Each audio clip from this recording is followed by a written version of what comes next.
At first, it looked like another luxury lifestyle story. Two Ghanaian socialites, flashy cars, designer fashion, online attention, a life many people admired from a distance. But behind the image, a serious case was allegedly building. Then came the news that changed everything. Arrangement and Lancaster had reportedly traveled to the United States, but according to reports, one of the brothers, Jamal Abubakari, popularly known as Arrangement, was remanded into the custody of the U.S. Marshals Service after an initial court appearance, while his twin brother, Kamal Abubakari, also known as Lancaster, was reportedly expected to be released and deported because authorities indicated he faced no criminal charges at that time. This video is for documentary, commentary, and educational purposes only. All allegations discussed are based on public informations, online updates, and court documents. Everyone mentioned remains presumed innocent unless proven guilty in court. This is the Dark Files. What started as social media rumors quickly became one of the most discussed Ghanaian crime stories online, and the biggest question was simple. Why would two people allegedly wanted in connection with a US fraud case travel straight into America? Who are Arrangement and Lancaster? Arrangement and Lancaster, legally identified as Jamal and Kamal Abubakari, became known online as Ghanaian socialites who displayed a luxury lifestyle. Reports described them as popular Accra-based twin socialites known for flashy appearances, expensive fashion, and public attention. To many followers, they represented fast success. But in crime documentaries, one thing is always important. The lifestyle people see online is not always the full story. According to reports, the two were discussed in connection with allegations involving romance scams, credit card fraud, business email compromise, and money laundering. They have also attracted attention because of public display, international movement, and alleged financial activity. But public image is never evidence by itself. Luxury cars do not prove crime. Expensive clothes do not prove fraud. Social media fame does not prove guilt. What matters in a federal case is evidence. Bank records, messages, victim complaints, travel records, phone data, financial movement, digital accounts, and whether prosecutors can connect those records to a crime. According to public reports, rumors emerged around May 3, 2026, that the twins had been arrested by U.S. authorities at John F. Kennedy International Airport in New York. Some reports claimed they had traveled to the U.S. and were taken into custody over alleged romance scam-related activities.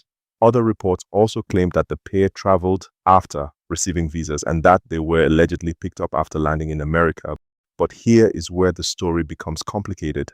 Some online versions claimed a white woman was involved in luring them to the US. Another public report claimed the woman allegedly built trust with them, allowed them to use a US account, and that the twins later agreed to travel to collect the remaining money from a supposed deal. Now, because these details come from reports and online commentary, they must be treated carefully. We cannot present every claim as proven fact. But as a documentary storyteller, we can examine the pattern: a supposed deal, a foreign connection, a trip to America, a sudden arrest, and then a federal court process. That is where the story stops being gossip and becomes a legal matter. Why the FBI gets involved? The FBI does not usually get involved because someone is famous online. It gets involved when a case touches U.S. victims, U.S. financial systems, or interstate and international communications. The FBI lists cybercrime, transnational organized crime, and white-collar crime among the areas it investigates. And it says white-collar crimes are not victimless because they can wipe out life savings and damage trust in institutions. In recent years, U.S. authorities have pursued several Ghana-linked romance scam and business email compromise cases. In August 2025, the U.S. Department of Justice announced that Ghanaian nationals had been extradited for alleged roles in an organization accused of stealing more than $100 million through romance scams and business email compromise schemes. The DOJ also stated that Ghanaian authorities assisted with those extraditions. In March 2026, another Ghanaian national, Derek Van Yeboah, pleaded guilty in connection with a criminal organization that U.S. prosecutors said stole more than $100 million through romance, scams, and business email compromise. So when people ask, why is the FBI watching Ghana? The answer is not that Ghana itself is the target. The target is alleged cross-border fraud affecting U.S. victims. According to online news portals, Arrangement was remanded into U.S. Marshals custody after his initial court appearance. His brother Lancaster was reportedly expected to be released and deported because authorities indicated he faced no criminal charges at that time. This is important. It means the public story changed. Early social media reports placed both brothers at the center of the story, but later court-related reporting suggested a legal difference between them. Arrangement was reportedly remanded, while Lancaster was reportedly expected to be released and deported. That distinction matters because in law, public rumors and actual charges are not the same thing. Federal fraud cases are usually not built in one day. They are built slowly. A victim reports money loss. A bank flags suspicious transactions. A platform detects unusual activity. Another victim reports a similar pattern. Investigators begin comparing records. Cross-border fraud investigations are often based on digital trails, financial movement, victim reports, and cooperation between agencies.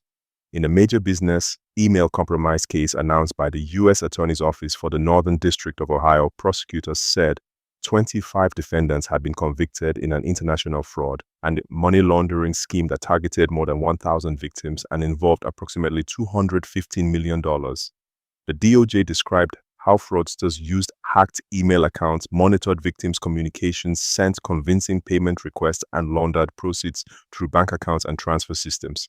This gives context to why U.S. prosecutors take these cases seriously. It is not just about one person sending a message online. It can become an organized financial attack. And once investigators believe a wider network exists, they want to know who opened the accounts, who received the funds, who moved the money, who recruited others, who controlled the operation, who benefited. That is why cooperation becomes important. One of the most powerful themes in this video is not just the arrest, it is the psychology behind the lifestyle. Fast money creates confidence. Confidence creates visibility. Visibility creates attention. Attention creates risk. Online audience repeatedly connects the alleged downfall to public display, pride, online visibility, and the belief that distance from America could provide protection. But the internet does not forget easily. Transactions leave records. Messages leave metadata. Travel creates documentation. Banking systems create alerts. Phones store location history. Cloud accounts preserve activity. So the same digital world that helps people build an image can also become the same world that exposes them. This is the lesson. In the old days, people could disappear behind distance. Today, distance is weaker than data. What happens after arrest? Once someone enters the U.S. federal system, the atmosphere changes completely. Social media arguments stop mattering. The case becomes about charges, evidence, bail, detention, discovery, plea negotiations, trial strategy, sentencing exposure. According to reports, Arrangement appeared before the court where he was informed of his constitutional rights, the charges, and possible penalties. The report also said court records indicated he was represented by a federal public defender, contrary to earlier claims that he had retained a Virginia law firm for $100,000. Not every early social media update remains accurate. Court records matter more than rumors. In federal cases, the next stages may include a detention hearing, a preliminary hearing, discovery, possible plea negotiations, motions by lawyers, trial preparation, or cooperation discussions. And if the accused is a foreign national, immigration consequences can also follow, depending on the legal outcome. The cooperation question. This is where the story becomes more dangerous. When people hear cooperation, they often think it means someone is free. That is not true. Cooperation means the accused may provide information that prosecutors consider valuable. But prosecutors do not reward stories. They reward useful, truthful, verifiable information. There are claims that Arrangement and Lancaster were considering cooperation and giving names of people they allegedly worked with. According to reports, cooperation discussions had begun, but as of recording this video, any claim about who is cooperating, what they have said, or whose names they have mentioned is treated carefully unless confirmed by official court documents. If cooperation happens in a federal fraud case, investigators may ask about financial movements, digital accounts, other participants, fake identities, victim communications, accounts used to receive funds, assets purchased with proceeds, people who helped move or hide money. But cooperation does not erase a case. It may reduce risk. It may help prosecutors understand a wider network, but sentencing decisions still belong to the courts.